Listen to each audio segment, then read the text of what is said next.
Subscribe करें और bell दबाएं ताकि कोई खबर रह न जाए।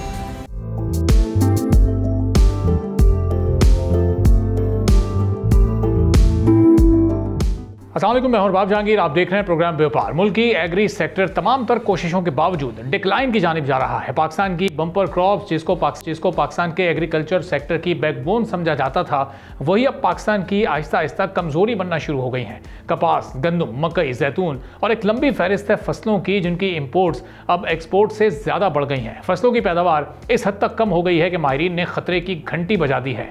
किसानों ने इन पेस्टिसाइड्स और लो क्वालिटी सीड्स और गवर्नमेंट के गैर संजीदा किरदार को जिम्मेदार करार दे दिया है। प्रोग्रेसिव फार्मर्स का संगीन खदशात का इजहार करते हुए कहना था कि क्लाइमेट चेंज, मॉडर्न सीड्स की कमी, बीमारियों, वायरसेस के हमले और पानी की किल्लत और उसके साथ साथ इनएक्टिव पेस्टिसाइड्स के ज़्यादा इस्तेमाल और फिर सबसे बढ़कर कम प्रॉफिट मार्जिन की वजह से फार्मर्स की अदम दिलचस्पी का शिकार हो रहे हैं, जिसके नतीजे में फसलों की मजमूई पैदावार कम होती जा रही है, जबकि कीड़े मार अद्वियात की कंपनीज हर साल कई गुना बढ़ रही हैं। रिपोर्ट के मुताबिक तकरीबन 680 पेस्टिसाइड कंपनीज हैं, जिनमें से तकरीबन $360 मिलियन यानी तकरीबन 10 अरब रुपए मालियत की 1,30,000 मैट्रिक टन पेस्टिसाइड्स इंपोर्ट करती हैं, जबकि बाकी फॉर्मुलेशन और मार्केटिंग में मसरूफ हैं। हर साल कई नई कीड़े मार अद्वियात मुतारिफ करवाई जा रही हैं। मुल्क में 4 बड़ी फसलें हैं: गंदम, गन्ना, कपास और चावल। इसके अलावा सब्जियों, फलों समेत 50 से ज़ायद दीगर फसलों के लिए 680 कंपनीज फसलों को वायरस के हमलों और कीड़ों से बचाने नाकाफ़ी हैं। अब ये सूरत हाल बेहतर कैसे हो सकती है, और ये जो हमारी बुनियादी 4-5 फसलें हैं, इनकी इंपोर्ट्स को हम कम करके इनकी पैदावार को कैसे बढ़ा सकते हैं, जो क्लाइमेट चेंज के असरात हैं उनसे कैसे निपटा जा सकता है, टेक्नोलॉजीज़ का इसमें कैसे इस्तेमाल किया जा सकता है, इस पूरी सूरत हाल पर हम बात करेंगे। महमूद नवाज शाह साहब सदर हैं सिंध आबादगार बोर्ड के, हमारे साथ मौजूद हैं। तो महमूद साहब, जो हमारी 4-5 जो मेजर फसलें थीं उनकी जो प्रोडक्शन हम मुस्तकिल कम होते देख रहे हैं, किसानों को हम आहिस्ता आहिस्ता बदहाल होते देख रहे हैं। अभी अब गंदम की आगे प्रोडक्शन पिछले 2 सालों में जिस तरह से कम हुई है, जिस तरह से रुझान गंदम की फसल के लिए किसानों का कम हुआ, वो भी एक सूरत हाल हमारे सामने है। इस सब का हल आपकी नज़र में क्या नज़र आ रहा है? अपने ज़राअत के सेक्टर को हमें कैसे ऊपर लेकर जाना है? जी, आपका बहुत बहुत शुक्रिया। आपका सवाल तो काफ़ी तवील है, लेकिन मैं 2-3 बातें कहना चाहता हूँ। सबसे पहली बात, कुछ बातें आपने कह दी, लेकिन इसमें जो प्राइमरी बात यह है कि सरकार की तरफ से आप देखें कि कोई एक मुस्बत किस्म की कोई पॉलिसी है नहीं। 18th अमेंडमेंट पास हुई तो सारी चीज़ें सूबों को दी गई, और सूबों ने वो चीज़ें जो उनको करनी चाहिए थी जिस तरह से वो नहीं कर सके। तो जो रेगुलेटरी रजीम है जिससे कंट्रोल होने सारी चीज़ें, तो कुछ आज भी सूबों के पास हैं और कुछ आज भी वफाक के पास हैं। वो अपनी जगह पे कमज़ोरियाँ हैं। पिछले 5 से 7 सालों में क्लाइमेट चेंज ने बहुत ज़्यादा नुकसान पहुँचाए हैं ज़राअत को, वो चाहे तुग़यानी की सूरत में हो, वो हायर टेम्परेचर की सूरत में हो, या वो बहुत ज़्यादा बारिशें एट अ सिंगल टाइम पड़ने की वजह से हो। उसके साथों साथ अब अगर सरकार की देखें पॉलिसी, तो वो सरकार ये कह रही है कि हमने सारी चीज़ों को डीरेगुलेट कर दिया है।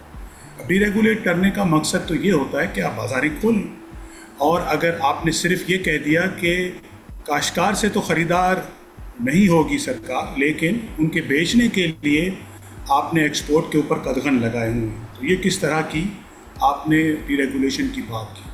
तो ये जो आपको खदशात और जो आपको प्रोडक्शन में शॉर्टेजेस, ये आज की बात तो है नहीं। ये हम तो जब कॉटन का अराइवल स्लो हो गया था, तो तभी हमने कह दिया था कि कॉटन इस साल आपको पाकिस्तान को $1 अरब से इंपोर्ट करना पड़ेगी। साथों साथ अब आजकल गंदम की जो हार्वेस्टिंग शुरू हुई है, तो ख़दशा ये है कि गंदम भी पिछले साल से 10 से 15% गंदम शॉर्ट होगी, और उसकी वजह बेसिकली सरकार की पॉलिसी है जिसको वो कहते डीरेगुलेशन है। पिछले साल को तो चले छोड़ दें, सब हंड्रेड्स ऑफ बिलियन रुपीज़ का नुकसान हो गया, लेकिन इस साल देखेंगे जब हार्वेस्टिंग शुरू हो रही है, तो सरकार के पास जो थोड़ी बहुत गंदम पड़ी है वो भी इस वक्त मार्केट में फ्लड करना चाहती है without any support to farmers. लेकिन महमूद साहब, हम ये देख रहे हैं कि पिछले दिनों एक खबर आई कि एक ब्रिटिश इन्वेस्टमेंट कंपनी ने भी एक बड़ी इन्वेस्टमेंट की है, कुछ $7.5 करोड़ की पाकिस्तान के एग्रीकल्चर सेक्टर में। फिर यहाँ पर HBL भी उसके साथ है और उसने बड़ा अहम किरदार अदा किया उस इन्वेस्टमेंट को लाने में। तो इस तरह की इन्वेस्टमेंट्स जब आ रही हैं, इन इन्वेस्टमेंट्स को इस्तेमाल करते हुए अपनी एफिशिएंसी को बढ़ाना, अपनी प्रोडक्शन को बढ़ाना, अपने मसाइल कम करना हमारे लिए मुमकिन नहीं है? देखिए, ये एक खुशाइन बात है कि अगर कोई इन्वेस्टमेंट आ रही है और अगर कोई इस तरह से लोग प्रोडक्शन करेंगे जो कि हमारा यूजुअल तरीक़ाकार और प्रोडक्शन का है, उसमें कुछ बेहतरी लाएंगे आके, उससे होगा क्या? अगर आके कुछ मॉडर्न मशीनरी और कुछ बेहतर तरीक़ेकार प्रोडक्शन का वो लेके आएंगे तो लोग उनसे सीखेंगे और वो आपके खुद ब खुद करेंगे और आपकी प्रोडक्शन बेहतर होगी। हमारे पास मुल्क में अच्छे मिसाल भी मौजूद हैं। मिसाल, जब आप गंदम के लिए अच्छा बीज TD1 कोई 15 साल पहले लेके आए तो आपकी गंदम की प्रोडक्शन 24-25 मिलियन टन से बढ़ के और 29-30 मिलियन टन तक चली गई। सेम चीज़ अगर आप मेज़ को देख लें, यानी कॉर्न को देख लें, तो वो ज़्यादा नहीं होता था, आज कोई 14 लाख एकड़ पे वो हो रहा है क्योंकि उसके बीज अच्छे बाहर से आए। तो जो अगर इस तरह की कोई इन्वेस्टमेंट आएगी और आके वो ग्राउंड पे कोई काम करेंगे और उसी तरह की सहूलत आपके दूसरे फार्मर्स को भी होगी तो जाहिर सी बात है उसकी आपको बेहतरी नज़र आएगी। लेकिन प्रैक्टिकल बात यह है कि जितनी भी इन्वेस्टमेंट्स की बातें कर रहे हैं वो नज़र नहीं आ रही ग्राउंड पे। वो एग्जाम्पल्स कहाँ हैं?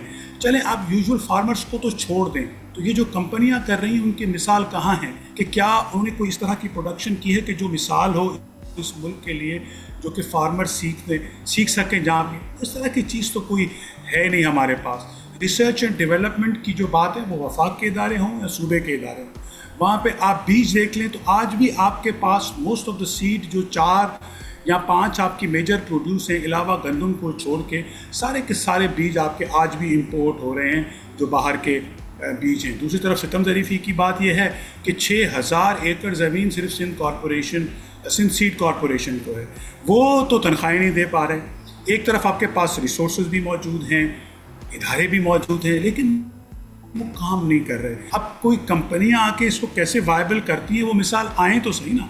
हम तो सिर्फ इस वक्त मिसालें और बातें सुन रहे हैं। अगर आपके कोई सामने कोई मिसाल है ऐसा अलावा अखबार की खबर के तो हमें बता दें कि वो कहाँ पे है, कौन सी क्रॉप पे है और क्या बेहतरी लेके आए हैं, तो हम कुछ बात देख और समझ सकें।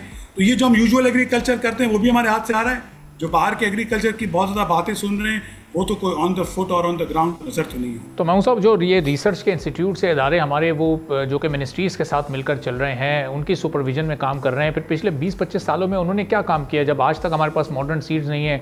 आज भी बीमारियाँ हमारी फसलों पर ऐसे हमले कर देती हैं कि फसलों की फसलें तबाह हो जाती हैं। आज भी हम दुनिया के दीगर ममालिक से खासे पीछे रह गए। तो ये इंस्टीट्यूट्स तो अभी तक कायम है। ये इन इंस्टीट्यूट्स ने फिर क्या काम किया है पिछले 20-25 सालों में? देखिए, एक तो हमें बात ये समझना पड़ेगी कि हमारे लिए तो बात करना बड़ी आसान है, लेकिन इन्वायरमेंट बड़ा चैलेंजिंग है। जब क्लाइमेट चेंज की बात करते हैं तो एक जो सबसे बड़ा मसला ये नहीं है कि टेम्परेचर बढ़ जाता है या बारिश ज़्यादा पड़ जाती है। मसला ये भी है कि उसकी प्रेडिक्टेबिलिटी भी नहीं होती कि क्या ऐसा हर साल हर महीने इसी तरह से होगा या कोई नई सूरत हाल को फेस करना पड़ेगा। That's what climate change is affecting and impacting. अब उसको ज़रूरत ये है कि उसके लिए हम रिस्पॉन्ड करें जो ज़्यादा इवेंट्स होते हैं। अगर ज़्यादा गर्मियाँ हो रही हैं तो क्या हमारे पास कोई ऐसे बीज हैं जो उनको रिस्पॉन्ड कर सकें? अगर पानी कम आ रहा है फरवरी और मार्च में और आप ये कह रहे हैं कि आपको फरवरी और मार्च में कॉटन लगानी चाहिए, तो वो किस तरह लग सकती है? इस तरह की बात और गुफ्तगू जो है वो आपको परपेचुअली करनी चाहिए। वो आपको बिल्कुल एब्सेंट नज़र आ जाएंगे। वो आपके सीड यानी बीज जो बेसिक चीज़ होती है उसकी पैदावार हो या अवेलेबिलिटी टू द ग्रोवर्स हो, उसकी प्रोडक्शन मेथडोलॉजी हो जिसमें फिर आपके सारे के सारा ये आपका एनवायरनमेंट आ गया। तीसरे नंबर पे जब वो बेचने के लिए जाता है उसके लिए इंफ्रास्ट्रक्चर की ज़रूरत हो। उन तीनों चीज़ों में आपको फुकदान जब नज़र आएगा तो एग्रीकल्चर की ग्रोथ के पीछे बात करना इन चारों चीज़ों को एब्सेंट रख के, और आप ये समझ रहे हैं कि कोई बाहर से कोई मैजिक वॉन्ड आएगा और वो आके एग्रीकल्चर को अपसाइड डाउन कर देगा, तो ये इस तरह से होने नहीं लगा। आपको अपना इंफ्रास्ट्रक्चर क्रिएट करना पड़ेगा। आप अगर सरकार खुद नहीं रिसर्च कर सक रही तो प्राइवेट सेक्टर को इनकरेज कर ले रिसर्च करने के लिए। दुनिया में अमेरिका में $3 अरब 3 बड़ी बड़ी कंपनियां वहाँ पे प्राइवेट सेक्टर करता है। यूएस में किसी ने ये बात की है कि USDA कितना रिसर्च पे खर्चा करता है? ना हम प्राइवेट सेक्टर को रिसर्च करने देते हैं, ना हम प्राइवेट सेक्टर को प्रॉपर्ली बीज लाने देते हैं। तो फिर ये काम इस तरह से चलेगा नहीं। बहुत ज़्यादा फुकदान है। सिर्फ ये बातें इंटरनेशनल सुन के डीरेगुलेशन कर देते हैं, वो किताबों की लिखी हुई बातें कर देना, उनको आप ग्राउंड पे प्रॉपर्ली इम्प्लीमेंट नहीं करेंगे तो उसके नतायज ऐसे ही नज़र आएंगे जो आपको आएंगे। तो महमूद साहब, ये जो जिस डिक्लाइन की तरफ हमारे कॉटन और वीट दोनों जा रहे हैं और जा रहे हैं, उससे न सिर्फ मुल्क में शॉर्टेज होगी, इंपोर्ट के ज़रिए हम अपना इंपोर्ट बिल भी बढ़ाएंगे, हमारे पास डॉलर्स की भी कमी हो जाएगी। तो एक ऐसा साइकिल है जिसमें हम फिर फंसते चले जाएंगे। ये अभी इस पर काम नहीं हुआ तो आप सही कह रहे हैं अगले 2-3 साल बहुत मुश्किल हो जाएंगे। इस पर काम शुरू कैसे होगा, वो कौन से ऐसे मुश्किल स्टेप्स हैं जो उठाने का कोई सोच ही नहीं रहा है, कितनी मुश्किलात और कितने चैलेंजेस हैं जो इससे बचा जा रहा है?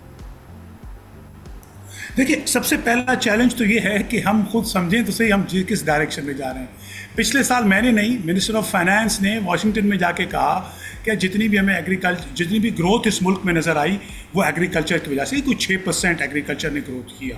और वो ग्रोथ उस साल के बाद किया जब 2022 में बहुत सख्त किस्म की तुगयानी आई और बहुत किस्म की हमारे एग्रीकल्चर चीज़ें, कमोडिटीज़ अफेक्ट हुई। Without any government support agriculture did well. लेकिन आपने फरवरी मार्च में गंदम के जो काश्तकार थे, जब गंदम आपकी हार्वेस्ट हो रही है फरवरी मार्च में, एक तरफ कह रहे हैं आपके पास डॉलर नहीं है, आपने 30 लाख टन गंदम इंपोर्ट कर ली फरवरी मार्च और अप्रैल में। आप फिगर्स चेक लें 2024 में, और आपने मार्केट को ग्लट कर दिया लोअर उसकी क्वालिटी वाली गंदम को।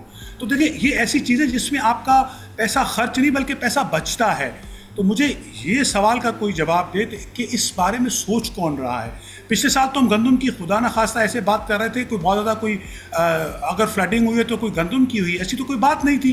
पिछले साल भी आपकी गंदम की प्रोडक्शन तकरीबन उतनी थी जितनी आपकी कंजम्पशन होती है, यानी 30 मिलियन टन के करीब आपकी गंदम की प्रोडक्शन थी।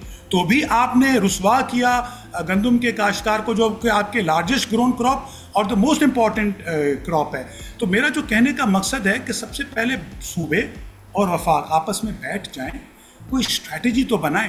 डी रेगुलेशन करना चाहते हैं, रेगुलेशन करना चाहते हैं, क्या करना चाहते हैं, कोई 5-10 साल की कोई गुफ्तगू तो करें, स्टेक होल्डर्स के साथ बैठे तो सही, बात तो करें।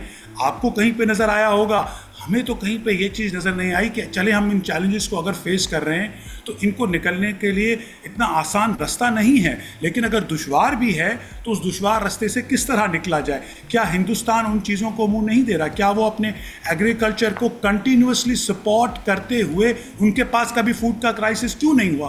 क्या हम वो एग्जाम्पल फॉलो नहीं कर सकते? क्या वो बहुत ही मुश्किल महंगा जवाब है? इन सारी चीज़ों के जवाब हैं, हम इनको बेहतर तरीके से हैंडल कर सकते हैं। ये नहीं कि ऐसा करेंगे तो बहुत हंकी डोरी और कोई दूध की नहरें बहना शुरू हो जाएंगी, ऐसा नहीं होगा। लेकिन जब तक प्राइमरी गुफ्तगू नहीं करेंगे हम चीज़ों के ऊपर, हम बहुत ज़्यादा फोकस कर रहे हैं कॉर्पोरेट एग्रीकल्चर के ऊपर, लेकिन जो बेसिक आपका एग्रीकल्चर जो आपके मुल्क को इस वक्त चला रहा है उसके ऊपर भी तो गुफ्तगू कर लीजिए ना। ज़रूर कीजिए कॉर्पोरेट एग्रीकल्चर के ऊपर, आप ज़रूर सहूलतें दें, अच्छी बात है। लेकिन जो आपका प्राइमरी एग्रीकल्चर है, जो आज भी ज़मीन में जिनकी चीज़ें लगी हुई हैं, उनकी प्रोडक्शन के ऊपर तो कोई बात और जिक्र कर ही नहीं रहा है। ये तो हमें और आपको फिक्र हो गया है कि हम ये बात कर रहे हैं, सरकार तो कल आके फिर कोई नया टैक्स लगा देगी और कहेगी कि IMF की रेस्ट्रिक्शंस है हमारे ऊपर। तो वो तो और कोई कुछ इससे बियॉन्ड कोई सोच नहीं रहे हैं, अलावा सियासत के जो भी पॉलिटिकल पार्टीज़ हैं आपकी इस वक्त। ठीक है, बहुत बहुत शुक्रिया। महमूद नवाज शाह साहब, सदर सिंध आबादगार बोर्ड, हमारे साथ मौजूद थे। गुफ्तगू आपने सुनी। एक ब्रेक लेते हैं, ब्रेक के बाद वापस आएंगे। एक और बड़ा अहम मौजू एक्शन का PIA को जुलाई तक प्राइवेटाइज करने की बात की जा रही है। अब इस पर कैसे अमल दरामद होगा और इस बार ये मुमकिन हो सकेगा या नहीं, एक ब्रेक के बाद फिर तफसील से बात करेंगे।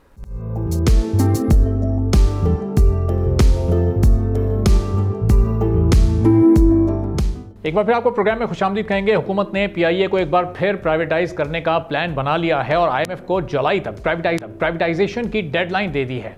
IMF को ब्रीफिंग देते हुए हुकूमत की जानिब से कहा गया है कि PIA समेत 5 से 7 इदारों की प्राइवेटाइजेशन का प्लान है, जिनमें 3 फाइनेंशियल इंस्टीट्यूशंस और 3 बिजली की डिस्ट्रीब्यूशन कंपनीज शामिल हैं।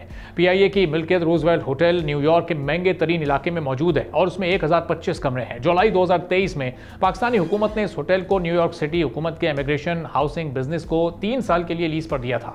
अमरीकी हुक्काम ने जुलाई 2024 में 1 साल कबल ही लीज मुआहदे को खत्म करने का नोटिस दे दिया था, जिसके बाइस पाकिस्तान को तकरीबन $80 मिलियन के नुकसान का सामना करना पड़ा। IMF को आगाह किया गया है कि काबीना की निष्कारी कमेटी जल्द फैसला करेगी कि इस होटल को फरोख्त कर दिया जाए या इसे शेयर्ड लीज मुआहदे के तहत चलाया जाए। कैबिनेट कमेटी की एक रिपोर्ट में सऊदी अरब की जानिब से रूजवेल्ट होटल को ओपन ऑक्शन के जरिए फरोख्त करने की तजवीज़ दी गई है। प्राइवेटाइजेशन कमीशन ने IMF को ब्रीफिंग दी है कि PIA की प्राइवेटाइजेशन के लिए जुलाई 2025 की डेडलाइन मुकर्रर की गई है। हुकूमत इससे कबल PIA को प्राइवेटाइज करने की एक नाकाम कोशिश कर चुकी है, जिसमें वाहिद बिड रियल स्टेट कंपनी की जानिब से सिर्फ 10 अरब रुपए लगाई गई थी, जबकि हुकूमत ने PIA की कम अज कम कीमत 85 अरब रुपए मुकर्रर की थी।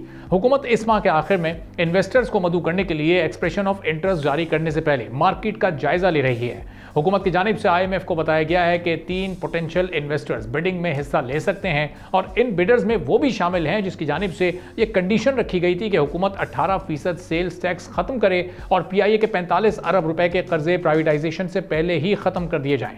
खबर के मुताबिक IMF ने इन दोनों शराइत में नरमी की इजाजत दे दी है, जबकि यूरोपीय रूट्स की बहाली को भी प्राइवेटाइजेशन के कामयाब होने के लिए एक अहम कदम करार दिया जा रहा है। PIA का खसारा 850 अरब रुपए के करीब पहुंच गया है। कौमी एयरलाइन का खसारा मुल्की खजाने पर सबसे बड़ा बोझ है। आदादोशुमार ये बताते हैं कि 5 सालों के दरमियान PIA के जिम्मे कर्ज में 267 अरब रुपए का रिकॉर्ड इजाफा हुआ है। इसके अलावा कौमी एयरलाइन मुल्की बैंक्स की 350 अरब रुपए की भी मकरूज है। अब इन तमाम चैलेंजेस के सामने और इन आदादोशुमार को सामने रखते हुए प्राइवेट मल कितना चैलेंजिंग होगा और क्या जुलाई तक अब इसको बड़े स्मूथ तरीके से पूरा किया जा सकेगा या नहीं, और इसकी स्ट्रेटजी क्या होनी चाहिए, इस पर हम गुफ्तगू करेंगे। इतरत हुसैन रिजवी साहब जो साबिक मेंबर हैं प्राइवेटाइजेशन कमीशन के, हमारे साथ मौजूद हैं। बहुत शुक्रिया इतरत साहब, प्रोग्राम के लिए आपने वक्त निकाला। अब ये फरमाइएगा इतरत साहब कि ये पहले भी हमने देखा, अक्टूबर में एक कोशिश हुई, वो नाकाम साबित हुई, उसमें तो सारे बिडर्स ही बैक ऑफ हो गए थे, सिर्फ एक बिड सामने आई। अब ये जुलाई तक की जो बात हुकूमत कर रही है, IMF को भी यकीन दहानी कराई गई है, कितना कॉन्फिडेंट इस वक्त आप हुकूमत को देख रहे हो, कितना स्मूथली ये प्रोसेस होता हुआ नजर आ रहा है?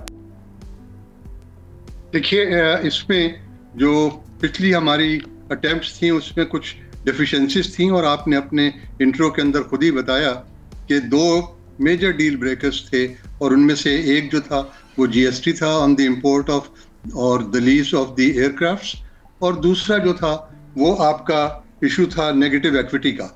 तो दोनों इश्यूज जो हैं वो डिसाइड हो चुके माशाल्लाह, और IMF ने भी इनके ऊपर अपनी कॉन्सेंट दे दी है। जो GST का इशू है इसके अंदर ये 18% का GST जो है ये इसको रिजॉल्व कर लिया गया है। साथ साथ ये जो 45 बिलियन रुपए की इक्विटी शॉर्टफॉल थी वो भी ख़त्म हो गई। तो ये 2 डील ब्रेकर्स तो जो थे दे हैव बीन ओवरकम। उसके बाद जो तीसरी बड़ी अच्छी चीज़ हुई है, और ये आपने इसको भी मेंशन किया कि आपके 4-1 साल कबल जो आउटसाइड ऑपरेशंस थे, माँ सिवाय टोरंटो वगैरह को छोड़कर बाकी यूरोप के और हमारे अमेरिका के और साथ साथ जो है इंग्लैंड के, ये सारे डिस्कनेक्टेड थे, ये हमें अलाउड नहीं थे। नतीजा ये हुआ था कि हमने इन 4 सालों के अंदर काफ़ी अनफॉर्चुनेटली PIA ने लूज़ भी किया, और फिर ये हुआ कि हमारे जो पायलट्स थे, हमारे स्टाफ जो था वो भी काफ़ी डिमोरलाइज हुआ, और that was unacceptable to the outside airlines. और मैं ये समझता हूँ कि इसके अलावा एक और जो बेहतर काम किया है हमारी गवर्नमेंट ने, वो था about the settlement about your employees, और वो एम्प्लॉइज़ की सेटलमेंट भी हो गई है। तो 4 बड़े मेजर इम्प्रूवमेंट्स आई हैं सिंस द लास्ट बिडिंग, और मैं समझता हूँ कि इसकी वजह से काफ़ी बेहतरी हमारी आ जाएगी। अब सवाल जो आपका था कि क्या ये जुलाई तक हो सकेगी या नहीं, देखिए यहाँ तक तो मैं कॉन्फिडेंट हूँ कि हम होपफुली 30 मार्च या फर्स्ट वीक ऑफ अप्रैल अपनी एक्सप्रेशन ऑफ इंटरेस्ट जो है वो अखबारों में प्रिंट कर देंगे, और चूंकि ये लोकल और फॉरेन न्यूज़पेपर्स में आएगी और इसका भी तकरीबन 15 से 20 दिन या 21 दिन के करीब टाइम दिया जाएगा इसकी रिस्पांस के लिए, तो एंड अप्रैल आ जाएगा। और एंड अप्रैल के बाद फिर मैं ये समझता हूँ कि जुलाई के अंदर होना ज़रा डिफ़िकल्ट टास्क है, डिफ़िकल्ट टारगेट है, but as far as privatization is concern उसकी सीरियसनेस इस्टेब्लिश हो गई है, उसके जो डील ब्रेकर्स थे वो ख़त्म हो गए हैं, उसकी अट्रैक्शन जो है फॉर द बिडर्स वो बढ़ गई है, कहीं ज़्यादा बढ़ गई है पास्ट। तो इतने सब जब ये अट्रैक्शन बढ़ी है, रूट्स की बहाली यूरोप की हद तक तो हो गई है, अभी इंग्लैंड के भी 3 रूट्स यकीनी तौर पर बहाल हो जाएंगे, तो अट्रैक्शन में मजीद इजाफा हो जाएगा। इसका जो असर है वो रेफरेंस प्राइस पर, बेस प्राइस पर भी पड़ेगा, नहीं हुकूमत की जानिब से जो अब कीमत रखी जाएगी वो और भी ज़्यादा हो सकती है, जो पहले 85 अरब थी बिडर्स के लिए वही बहुत ज़्यादा थी, तो अब बिडर्स पर और ज़्यादा प्रेशर होगा कि अब कोई 10, 12, 20, 25 अरब की बोली पर तो नहीं काम बन सकेगा, अब शायद उन्हें मजीद होमवर्क करके आना पड़ेगा, कोई 90 अरब, 95 अरब या 100 अरब से भी ज़्यादा की बात होगी। देखिए, फिगर्स को तो मैं कोई कोट नहीं कर पाऊंगा, लेकिन बड़ी सिंपल सी अर्थमेटिक है जो मेरे नज़दीक है कि पिछले एक्सप्रेशन ऑफ इंटरेस्ट के अंदर और पिछला जो हमारा एडवर्टाइजमेंट था उसके अंदर 45 बिलियन रुपीस की तो इक्विटी शॉर्टफॉल थी ना, जो अब नहीं होगी। ठीक है, इसी तरह से जीएसटी का एक इशू था जिसकी वजह से कि हम नए एयरक्राफ्ट्स और उनके पार्ट्स इंपोर्ट नहीं कर सकते थे या लीज नहीं कर सकते थे, वो इशू भी रिजॉल्व हो गया। इस इशू के रिजॉल्व होने की वजह से एक बड़ी इंपॉर्टेंट जो इम्प्रूवमेंट आएगी वो ये है कि हमारे तकरीबन 33-34 एयरक्राफ्ट्स हैं पीआईए के पास, उनमें से तकरीबन 16-17 एयरक्राफ्ट्स ऐसे हैं कि जो ऑपरेशनल नहीं थे for want of repairs and maintenance etcetera. अब उनके अंदर भी जब ये जीएसटी खत्म होता है तो वो भी उनमें से एक बड़ी तादाद ऑपरेशनल हो जाएगी। तो जो पीआईए का जो फ़ज़ाई बेड़ा है उसकी तादाद, ऑपरेशनल फ़ज़ाई बेड़े की तादाद जहाज़ों की जो है वो बढ़कर 17-18 से मैं समझता हूँ कि 25-26 तो हो ही जाएगी। सही। तो ये एक इसकी वजह से एक इम्प्रूवमेंट आनी चाहिए। और फिर आपके पास जो अर्निंग पोटेंशियल है by opening the routes to Europe and to England and thereafter to America, इनकी वजह से एक अर्निंग पोटेंशियल चूंकि इंक्रीज कर रहा है, that should reflect in the reserve price. और ये तो सब कितने फीसद शेयर्स को प्राइवेटाइज करना इस वक्त एक बेहतर और मुनासिब फैसला होगा हुकूमत का, चूंकि वो जो पिछला वाला एक एपिसोड था प्राइवेटाइजेशन का उसमें भी कोई 50 से 60% के करीब शेयर्स को प्राइवेटाइज किया जा रहा था। आरिफ हबीब साहब इस प्रोग्राम में आए थे, उन्होंने बताया था कि अगर कोई 70-75% शेयर्स भी प्राइवेटाइज किए जाएँ, हमें वो बेचे जाएँ, तो फिर हम इसमें दिलचस्पी का मुजाहरा करें। लेकिन अभी भी हुकूमत अपना स्टेक बरकरार रखना चाहती है, तो कितने फीसद ये शेयर्स को फ़रोख्त और फिर उसमें जो तैयार हैं 33-34 वो सब, और फिर उसमें वो प्रॉपर्टी भी शामिल होगी जो कि इस वक्त पीआईए की मिल्कियत है, अगर एक स्मूथ आपको प्राइवेटाइजेशन करनी है? देखिए, जहां तक कि ये तैयारे जो एयरक्राफ्ट्स हुए या जहां तक कि ये प्रॉपर्टीज हुई, ये सारी की सारी तो प्रॉपर्टीज और एयरक्राफ्ट्स और दूसरे एसेट्स जो हैं ये इस कंपनी को जो एक्वायर कर रहे हैं उस कंपनी की ओनरशिप में होंगे ना। और ये जो सवाल है आपका, ये इंपॉर्टेंट सवाल है कि कितनी वो की जाए, परसेंटेज डिसइन्वेस्ट की जाए। तो ये है कि टेक्निकली स्पीकिंग तो 51% से ऊपर अगर आपके पास स्टेक आ जाता है तो इसका मतलब ये है कि आपके पास बोर्ड के अंदर एक मेजॉरिटी मौजूद है। लिहाजा मैं ये समझता हूँ कि anything between 51, anything above 51 and let's say 70-75% should be acceptable to the bidders. अच्छा, जो पहले बिडर थे, एक वाहिद बिडर जिनका एक रियल एस्टेट ग्रुप से तालीर साहब, उनके कंसल्टेंट ने उनको पीआईए की वैल्यू क्या बताई थी, ज़रा एक उनका जुमला सुन लीजिएगा इतरत साहब, फिर मैं ये सवाल आपके सामने रखता हूँ। जी, हम थ्रू आउट गवर्नमेंट को समझाते रहे कि आपकी एक्सपेक्टेशन गलत हैं और बाकी बिडर्स भी समझाते रहे, इस वजह से वो नहीं आए, बोली में शरीक नहीं हुए। हमने फिर भी ये समझा कि ये एस्पेक्ट सामने लाने के लिए बोली में बैठना ज़रूरी है। And what we thought was for the purpose we offered that.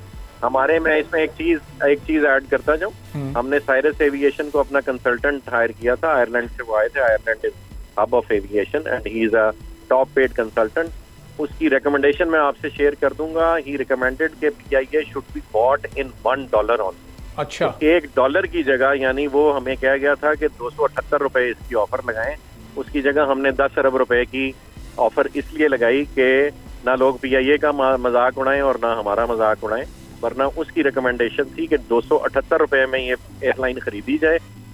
तो इधर साहब, जिस कंसल्टेंट को हायर किया था साद नज़ीर साहब या उनकी कंपनी ने, उन्होंने पीआईए की उस वक्त वैल्यू $1 278 रुपए तजवीज़ की थी और इन्होंने तो फिर भी 10 अरब की बोली लगा दी थी। तो उस वक्त क्या वाकई इतने बुरे हालात थे और उन हालात में अब खासी बेहतरी आप देख रहे हैं? देखिए, नंबर 1 बेहतरी तो माशाल्लाह बहुत ज़्यादा है। There is a quantum change, ये तो इसके अंदर कोई शक नहीं है। लेकिन जहाँ तक ये $1 या 278 या 280 रुपए की बात है, तो ये अनफॉर्चुनेटली हमारे कुछ पॉलिटिशियंस या हमारे कुछ जिम्मेदारान जो हैं वो ऐसी स्टेटमेंट दे देते हैं कि जो लोगों को बड़ी अट्रैक्ट करती है। और ऐसी ही स्टेटमेंट आपको शायद याद हो कि एक दफ़ा दी गई थी कि जनाब स्टील मिल तो मैं $1 में दे दूंगा या पीआईए तो मैं $1 में दे दूंगा। अब ये बजाय इसके कि इसकी ड्यू डिलिजेंस की जाए, वो उस एक सेंटेंस को उठाकर और पीआईए की वैल्यू अगर $1 लगा रहे हैं, तो मेरे ख्याल में ये पीआईए के साथ भी ज्यादती है और मुल्क के साथ भी ज्यादती है। ठीक है, बहुत बहुत शुक्रिया। इतरत हुसैन रिजवी साहब, साबिक पोजीशन कमीशन, हमारे साथ मौजूद थे। गुफ्तगू आपने सुनी। एक छोटा सा ब्रेक लेते हैं, ब्रेक के बाद वापस आएंगे, एक और अहम मौजू पर बात करेंगे।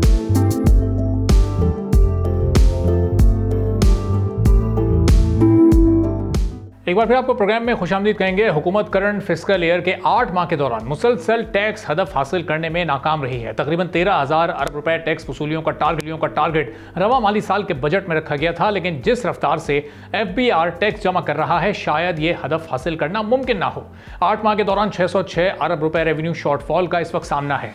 जुलाई से फरवरी के दौरान इनकम टैक्स कलेक्शन 3.52 ट्रिलियन रुपए तक पहुंच गई है। हुकूमत टैक्स टू GDP रेशियो 10.6% तक ले जाने के लिए पूरी उम्मीद है।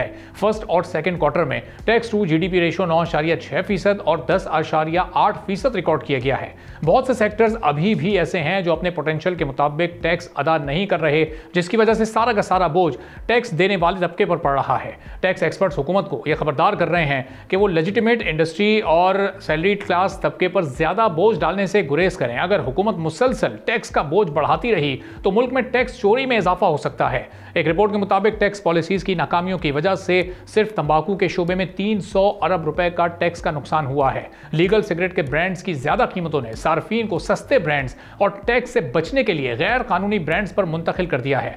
रिपोर्ट के मुताबिक फॉर्मल सेक्टर जो इंडस्ट्री से टैक्स रेवेन्यू में 98% से ज्यादा हिस्सा डालता है वो सुकड़ता जा रहा है, जबकि इलीगल ऑपरेटर्स के रेवेन्यू में इजाफा हो रहा है। टैक्स चोरी, स्मगलिंग और जालसाजी की वजह से मुल्क को सालाना तकरीबन $100 बिलियन का नुकसान होता है। रिपोर्ट में यह इंकशाफ भी सामने आया है कि पाकिस्तान की तारीख में पहली बार इलीगल सिगरेट्स का वॉल्यूम लगातार 2 साल लीगल सिगरेट्स की फरोख्त से जायद रहा है, जिसने मार्केट का 56% हिस्सा कैप्चर कर लिया है। IMF ने सिगरेट सेक्टर में टैक्स चोरी और गैर कानूनी मार्केट का हिस्सा 50% तक पहुंचने पर सख्त तशवीश का इजहार करते हुए गैर कानूनी तंबाकू की मार्केट को कंट्रोल करने का कर दिया है। अब ये टैक्स कलेक्शन को बढ़ाया कैसे जा सकता है, वो सेक्टर जो कि अभी तक टैक्स नेट में प्रॉपर तरीके से नहीं एक्टिव हो सके, उनको कैसे एक्टिव किया जाए, इकराम होती साहब से हम जानेंगे। टैक्स एक्सपर्ट हैं हमारे साथ मौजूद हैं। इकराम साहब, बहुत शुक्रिया प्रोग्राम के लिए, आपने वक्त निकाला। भी जो शॉर्टफॉल इस वक्त सामने आ रहा है इस पर IMF को भी एतराज था, चलें उनको किसी तरह से मुतमईन कर लिया इस बार, लेकिन ये 600 अरब का शॉर्टफॉल बढ़ते बढ़ते 800-900 अरब तक पहुंच सकता है फिस्कल ईयर एंड होने तक। इसका कोई हल आपकी नजर में मौजूद है? जी, इसके 3 हल हैं और सारी दुनिया में वो 3 हल ही चलते हैं। नंबर 1, टैक्सेशन को इस तरह रखो कि बिजनेस चल सके। अगर आप टैक्सेशन इतनी भारी कर देंगे कि इन्वेस्टमेंट ही ना हो तो इसका मतलब है कि बिजनेस नहीं हो रहा है, तो बिजनेस नहीं हो रहा तो टैक्स भी नहीं आएगा। दूसरा जो चीज है वो ये है कि जो आप पॉलिसी बनाएं, प्रो इन्वेस्टमेंट पॉलिसी जो बनाएं, उसकी एडमिनिस्ट्रेशन ठीक करें। अच्छा, पॉलिसी ठीक करें कि भाई हमने करना यह है कि इन्वेस्टमेंट को खत्म नहीं करना, ओवर टैक्सेशन नहीं करनी। जो एडमिनिस्ट्रेशन है वो ये है कि करप्शन को रोको।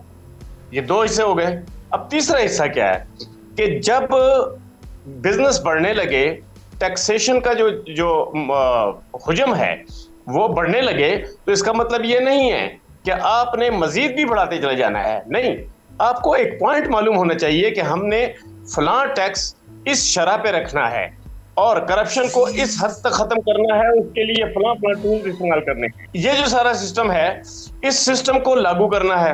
अगर आपने इस सिस्टम को लागू नहीं किया तो बिजनेस भी गया, टैक्स भी गया और शॉर्टफॉल भी आएगा, फिर प्लानिंग भी नहीं हो सकेगी डेवलपमेंट की, कुछ भी नहीं हो सकेगा। सारी चीज का मरकज एक ही है कि आपकी पॉलिसी, आपकी कवरेज ऑफ टैक्स और उसके बाद करप्शन, इन तीनों को सही रखो, इनका एक दरमियान एक बैलेंस हो। वो जो बैलेंस है उसकी वजह से अगर आप इन्वेस्टमेंट लाने में कामयाब हो गए और आपने इन्वेस्टर को ये यकीन दिला दिया कि आपसे ना करप्शन के पैसे कोई मांगेगा, ना हुकूमत आपसे ज्यादा टैक्स मांगेगी, तो फिर टैक्सेशन हो सकती है। वरना तो 1300 अरब रुपए का जो इस वक्त टैक्स शॉर्टफॉल सामने आ रहा है, ये शॉर्टफॉल जो है इसको आप रोक नहीं सकते, बल्कि इसमें इजाफा होगा। अच्छा, अब जाहिर है जब ये रोक नहीं सकेंगे, इसमें इजाफा होता रहेगा, तो कहीं ना कहीं से तो इसको पूरा करना है। फिर ये इसको पूरा करने के लिए फिर क्या कोशिशें होंगी? हमने इस फर्स्ट क्वार्टर के एंड पर सुना था कि कोई मिनी बजट आएगा। चले, बहुत अच्छी बात है, खुशकिस्मती की बात है कि वो नहीं आया। एग्जिस्टिंग टैक्स पेयर्स पर रेट्स बढ़ा दी जाएंगे, वो भी नहीं बढ़ाए गए। अब इसका ऑल्टरनेट सोल्यूशन होगा कि अगर ये शॉर्टफॉल इसी तरह आता रहा तो फिर ज़ाहिर है इस पर IMF को भी एतराज़ होगा कि जो टारगेट्स आपने दिए हुए हैं वहाँ पर आप उनको नहीं मीट कर पा रहे हैं। देखें, शॉर्टफॉल 2 वजह से है ना, सीधा सीधा कि एडमिनिस्ट्रेशन नहीं ठीक, करप्शन कर रही है, आपकी पॉलिसी नहीं ठीक, आपने जिस आइटम पे या जिस सर्विस पे जो टैक्स लगाए हैं उन टैक्सों को कभी आपने भी विजिट ही नहीं किया। आपने उसका एक बैलेंस बनाना है उसके साथ कलेक्शन के साथ, कि कलेक्शन का तरीकाकार ऐसा हो कि उसमें करप्शन ना हो, वो सही तरह कलेक्ट हो। फिर तीसरा एक चीज आ जाती है कि बड़ी बड़े टैक्स जो हैं वो उनका नोटिस आया या वो तलब किया गया, नहीं दिया गया वो टैक्स, फिर केस बना, फिर कोर्ट्स में केस पड़े रहे। ऐसे ऐसे केस मौजूद हैं, 13-13 साल से करोड़ों रुपए के केस हैं, वो पड़े हुए हैं हाई कोर्ट में भी और सुप्रीम कोर्ट में भी। और वो जो केस हैं वो हल नहीं हो रहे। पिछले दिनों हुकूमत ने खुद इस पे कहा था कि हमें ये कोई सिलसिला करना पड़ेगा। अब जो IMF के साथ गुफ्तगू हो रही थी उसमें ये पॉइंट था, लेकिन बात क्या हुई कि ऑडिट पैरास को चेक करें, जो टैक्स रिकंसिलिएशन है जो ऑडिटर जनरल करता है उसको चेक करें कि भाई ये टैक्स वाजिब भी थे कि नहीं। जो अभी IMF के मुज़ाकरात हुए हैं, जो खबर हमें मिली है, उसका मतलब ये है कि कंक्लूसिव गुफ्तगू अभी तक टैक्सेशन पे नहीं हुई कि आपने क्या करना है, क्योंकि इनके पास कैपेसिटी नहीं है और वो जो हैं वो जो कहते हैं वो मानने के काबिल नहीं है। क्योंकि अगर एक बीमार आदमी है, आप उसको कह रहे पहाड़ पे चढ़, तो वो तो नहीं चढ़ेगा। हमारी तो पॉलिसी का और कैपेसिटी का मसला ये है। IMF जो तरीकाकार बताते हैं वो शोबे अभी भी जो फाल तरीके से टैक्स कलेक्शन में अपना किरदार नहीं अदा करते, जैसे रियल एस्टेट का शोबा है या उसमें फिर कुछ दीगर ऐसे शोबे हैं, रिटेलर्स का उसमें एक नाम आता है, फिर उसमें एग्रीकल्चर सेक्टर के बहुत सारे लोग हैं, जबकि अब तो जो नए बिल्स पास हुए हैं और कानून साजी के बाद उनको भी उसका पार्ट कर दिया गया, जुलाई से इंप्लीमेंट हो जाएगा उन पर। फिर ये जो अभी रिपोर्ट में ये तंबाकू के शोबे का 300 अरब का टैक्स का नुकसान अभी दिखाया गया और बताया गया है, तो ये इसको कैसे कवर किया जाएगा, ये इस पर कैसे रिफॉर्म्स लाई जा सकती हैं, ये वाली चीज़ें कैसे होंगी आगे आने वाले दिनों में? इसके लिए मॉनिटरिंग जरूरी है। आप एक जमाना था कि जो इंस्पेक्टर्स थे वो सिगरेट फैक्ट्रियों के अंदर होते थे, उसके बाद ये आज से कोई 15 साल पहले ये पॉलिसी बनाई गई कि नहीं, जो फैक्ट्री हैं उसके अंदर नहीं होंगे, बल्कि रोड्स पे चेकिंग होगी कि कहीं ट्रक बगैर ड्यूटी के सिगरेट तो नहीं ले जा रहे। फिर जो इनकम है उस इनकम की मॉनिटरिंग होती है, वो होती है सारी ट्रांजैक्शंस के जरिए, कि ट्रांजैक्शंस की मॉनिटरिंग करें। जो ट्रांजैक्शन की मॉनिटरिंग है वो सही तरह नहीं होती, क्योंकि जो लोग बड़े लोग हैं जिनकी इनकम बड़ी है, वो जो बड़ी इनकम है वो उसको छुपा सकते हैं मौजूदा टैक्सेशन सिस्टम के तहत।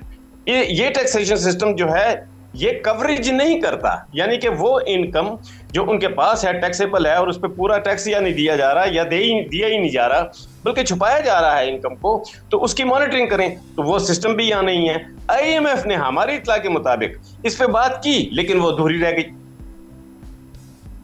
अच्छा, तो आप ये बताएं कि अधूरी वो रह गई, इसका मतलब कि इंटेंशन यहाँ नहीं है इस वक्त हमारी पॉलिसी मेकर्स की, या विल का कोई इशू है, या अभी थोड़ा सा वक्त गुजारना चाहते हैं, इस रिव्यू को गुजारने के बाद फिर अगले बजट में कुछ इस तरह की इस्लाहात लाई जाएंगी कि फिर इस पर काम किया जा सके, ये इसको यहाँ पर पेंडिंग में छोड़ने का मकसद क्या समझ आ रहा है आपकी?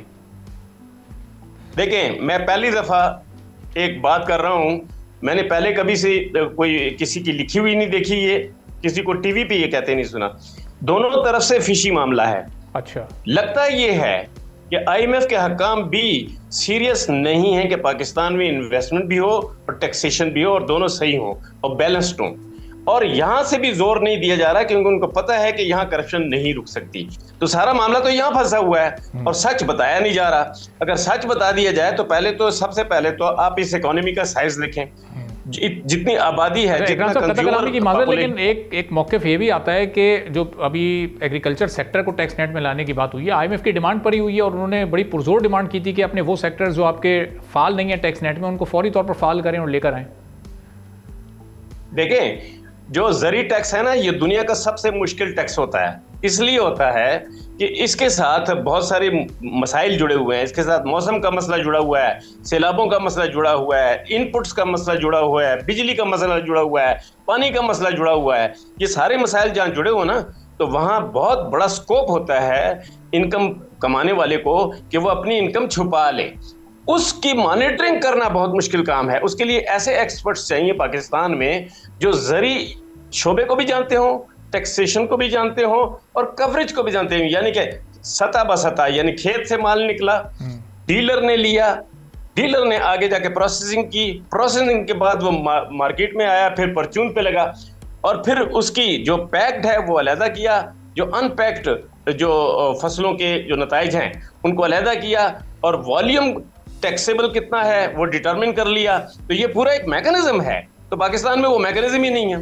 सही। अब अगर ये टैक्सेशन बहुत ही ऑनेस्टली भी की जाए तो इसको 10 साल लगेंगे मॉनिटरिंग सिस्टम बनाने में। अच्छा, तो इकराम साहब ये बताइएगा कि आप जितने भी शॉर्टफॉल सामने आ रहे हैं, इसका ये मतलब तो नहीं है ना कि अगले बजट में फिर तनख्वाहदार तबके की कमर मजीद तोड़ी जाए, उन पर ही मजीद टैक्सेस का बोझ ला दिया जाए? ये इस वक्त जो तनख्वाहदार तबके पर टैक्स है वो भी बहुत ज़्यादा है, इससे ज़्यादा बढ़ने के इम्कान तो आपको नज़र नहीं आ रहे हैं ना? देखें, पाकिस्तान का मसला यह है कि इंपोर्टर सबसे ज़्यादा इस काबिल है कि वो आपको टैक्स दे सके, इंडस्ट्रीज इस काबिल है कि वो आपको टैक्स दे सके, इस तरह ज़राअत वाला इस काबिल है कि आपको टैक्स दे सके।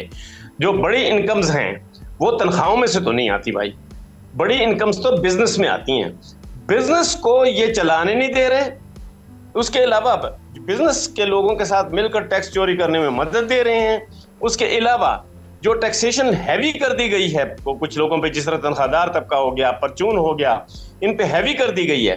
तो इसका मतलब है कि बिजनेस नहीं चलेगा, इसका मतलब ये है कि बिजनेस बहुत अरसा नहीं चलेगा, तो इसका मतलब है कि बहुत अरसे तक शॉर्टफॉल्स आते रहेंगे और इन्वेस्टमेंट नहीं होगी, क्योंकि इन्वेस्टमेंट के लिए भी तो आपको मनी इनपुट चाहिए, वो इनपुट आपके पास नहीं होगी। तो ये सिस्टम जो है ये बिल्कुल लॉक जैम है, इसमें ग्रिड लॉक लगा हुआ है, ये चल नहीं रहा।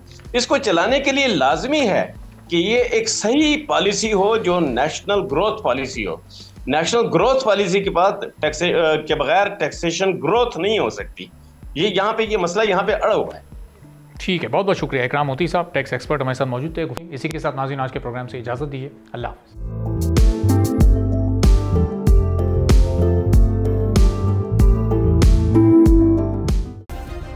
सब्सक्राइब करें और बेल दबाएं ताकि कोई खबर रह न जाए।